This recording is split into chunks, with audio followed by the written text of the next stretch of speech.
두 사람의 설전은 이 대목에서 긴장감이 최고조에 달합니다. 급기야 최강욱 의원이 한 장관에게 반말을 하고 그따위 태도라고 몰아붙이는 대목도 나옵니다. 직접 들어보시죠. 인혁당 사건 피해자분들의 배상과 관련해서 많은 분들이 한동훈 장관이 할 수 있는 좋은 조치를 했다라고 얘기를 했습니다. 저도 그렇게 생각합니다. 검찰이 과거 인혁당 사건에 재심으로 이어져서 무죄가 확정될 때까지 저지른 잘못이 과거에 있었죠? 있습니까? 없습니까? 아니 뻔히 아는 얘기는 좀 인정하고 갑시다. 과거 검찰이 잘했습니까? 잘못했습니까? 이 사건과 관련해서 말씀을 하세요 그냥. 저런 태도에 대해서 답변을 하세요. 그냥 말씀하세요. 질문했으니까 답변하세요. 제가 위원님처럼 반말을 하진 않았죠. 그따위 태도를 보이면 제가 그따위라는 식의 말도 하지 않았고. 자, 저는 그렇지 않습니다. 인혁당 사건에서 검찰이 잘못한 점에 대해서 저는 저의 형사 사건의 가해자인 위원님께서 검사가 저한테 이런 질문하는 것 자체가 이상하다고 생각합니다. 공수처에서 지금 기소한 사건에 대해서는 그런 식의 논법이라면 백이 가해자고 내가 피해자죠. 백이요? 자, 백이라고 말씀하셨어요? 백이라고 얘기했습니다. 과거에 KBS 정현주 전 사장 배임 혐의로 기소한 적이 있죠. 대한민국 검찰이. 기억합니까? 말씀하십시오. 기억합니까? 말씀하십시오. 저 태도 가만히 보고 계실 겁니까? 지금 이 질문을 가만히 두실 겁니까? 저도 지금 국민으로서 미국의 장관인데요. 여기서 그렇게 지금 막말을 하십니까? 막말을 할 수 있는 계기를 누가 제공했습니까? 위원님이 공격을 제공하셨죠. 했습니까? 내가 위원님이 제공하셨죠. 검찰의 과거에 대해서 지금 법무부 장관의 자, 입장을 묻는데 자, 말씀하십시오. 말씀하세요. 저걸 저따위 태도라고 표현하지 않으면 뭐라고 얘기해야 됩니까?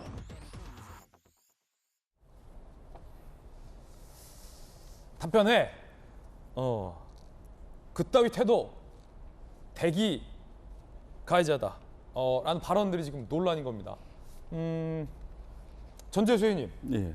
최강욱 의원이 꼭 법사위에만 합니까? 보니까 매번 논란인데요, 한 장관과. 저는 제 개인적인 의견인데 사실은 이제 어제 법사위에서는 사실은 따져 물어야 될 것들이 많습니다. 예. 예, 최근에 이제 인사추천, 인사검증과 관련해 가지고 이제 부실 인사 검증 이런 것들이 있었기 때문에 인사정보관리단의 문제 등등 해가지고 그 다음에 이제 금수완박의 시행령 문제, 법의 취지를 왜곡해서 한 문제 이런 것들이 사실은 논쟁이 돼야 되는데 다른 거 가지고 지금 논쟁이 되고 있습니다. 그래서 최강욱 의원이 제가 보기에는 사실은 어제 저희 국토위에 민주당에서 이제 조명희 의원과 관련해서 이해충돌에 걸리니까 상임위를 다른 상임위로 좀 바꿔주는 게 어떻겠냐라고 문제 제기를 했듯이 이 부분도 저는 이해충돌에 해당한다고 봅니다. 최강욱 의원이 법사위에 있는 건 이해충돌에 해당한다? 예, 그래서 저는 법사위가 제대로 문제를 좀 따지고 제대로 논쟁을 해야 될 것들이 제대로 논쟁되고 제대로 좀 따지려면 민주당 입장에서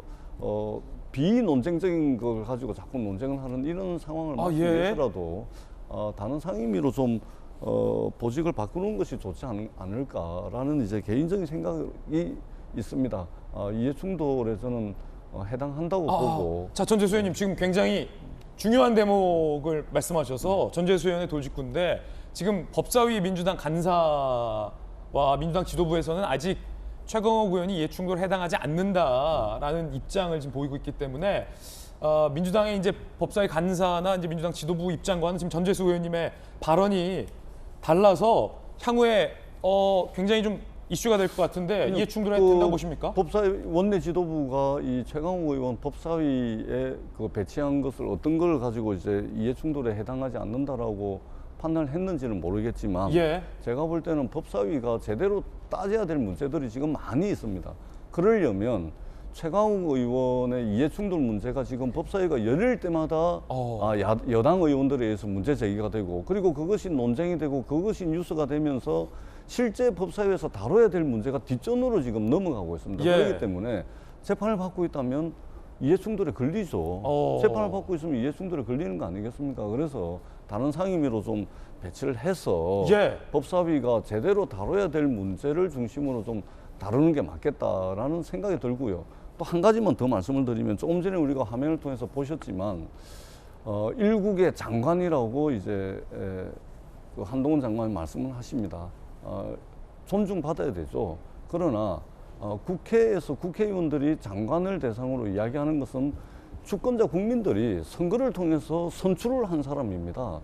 권력의 정통성이라는 측면에서 보자면 선출된 국회의원이 임명된 장관보다 권력의 정통성이 더 높습니다.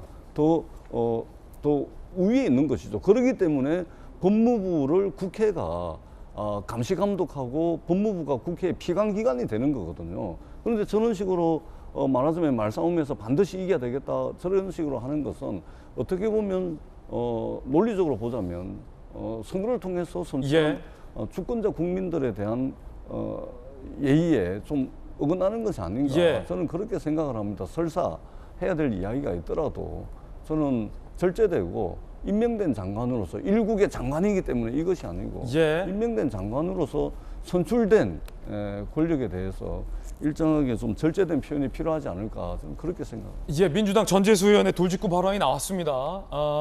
최강욱 의원이 법사위에 있는 것은 이해충돌에 걸린다. 그렇기 때문에 최강욱 의원이 법사위에서 다른 상임위로 바꿔야 한다라는 전재수 의원님의 돌직구 발언 의견 들어봤습니다. 자, 강력계형사 출신의 박승미 변호사님, 그 최강욱 의원의 질의 방식이 논란인데 반말, 답변해, 그리고 졌다위라는 이 소위 막말 논란, 그리고 대기 가해자다라는 표현. 그러니까 한 장관의 답변 태도에 대해서도 민주당에서 지적이 나오지만 최강욱 의원의 이 3단 논란, 화법 어떻게 보십니까? 기본적으로 법사위원으로서 앉아 있는 자리에서 법무부 장관과 지나치게 감정적인 언사를 주고받는 모습이 좋아 보이지는 않습니다. 제 개인적인 판단에는 법사위 위원으로 그대로 존속하고 있는지 여부는 여야 간 간사 간 협의로 결정하여야 할 문제인데, 간사 간 협의로 법사위원으로 그대로 업무를 진행한다고 하더라도 자신이 연루된 사건과 관련해서는 질의하는 것 자체에 대해서 위원장이 제재할 필요가 있다고 생각을 합니다. 그렇다면 법무부 장관도 굳이 저렇게까지 민감하게 반응할 필요도 없어 보입니다. 이 사건에서는 최강욱 의원과 한동훈 법무부 장관 모두 다 나름 억울한 피해자라고 생각하기 때문에 감정적인 격돌이 더 심해진 것 같습니다. 한동훈 법무부 장관의 경우에는 최강욱 의원의 행위로 인해서 자신이 큰 피해를 입었다, 기소 사실 자체로 입증되었다는 입장인 반면, 최강욱 의원은 한동훈 법무부 장관이 이른바 신라진 취재 의혹 사건과 관련해 스모킹 건이라고 불리는 휴대전화의 비밀번호를 진술하지 않음으로 인해 적절한 수사가 이루어지지 않았고, 그로 인해 자신이 기소된 부당한 상황에 이르렀다고 판단하는 것 같습니다. 충분히 감정적으로 대립할 수 있고, 굳이 저 자리가 아니더라도 개인적인 자리에서도 충분히 대립할 수 있을 만한 인물들이라면 이와 관련해 적절한 조치가 취해짐으로써 온전한 질의와 답변이 이루어질 수 있도록 재반 절차 내지는 재반 조치가 마련되어야 할 필요가 있다고 생각합니다. 자, 박정하 의원님, 한 장관의 이제 태도에 대한 전재수 의원님의 돌직구 발언도 있었어요.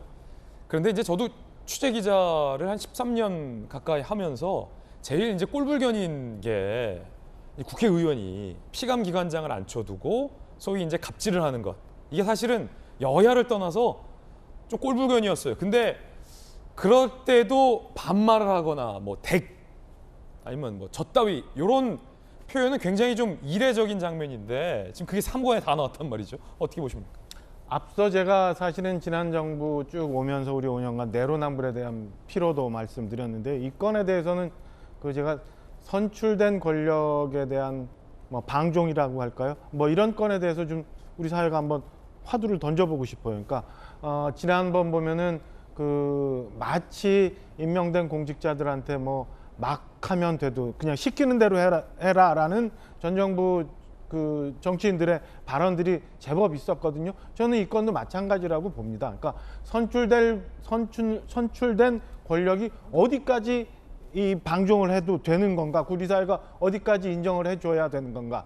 한동훈 장관의 어제 답변에서 저도 보면서 사실은 조금 좀 과하다, 불편하다라고 생각되는 부분이 덜어 있긴 했습니다. 그러나 그래도 한동훈 장관은 대통령이라고 선출된 권력이 일부 위임한 그 권력을 수임하고 있는 거예요. 수임해서 지금 장관 일을 하고 있는 거예요. 그 건에 대해서 아무리 국회의원이라고 하더라도 저런 식으로 막 몰아가고 막 해도 되는 건지에 대해서는 저는 한번 생각해 봐야 된다고 생각합니다. 반말하면 안 된다. 안 되죠. 반말하면 안 되죠. 대기라고 해야죠. 그따위가 어떻게 저렇게 나올 수 있는지 모르겠어요. 선출된 권력이 우리 얘기합니다만 김원훈 전 광복회장은 회원들한테 선출됐어요.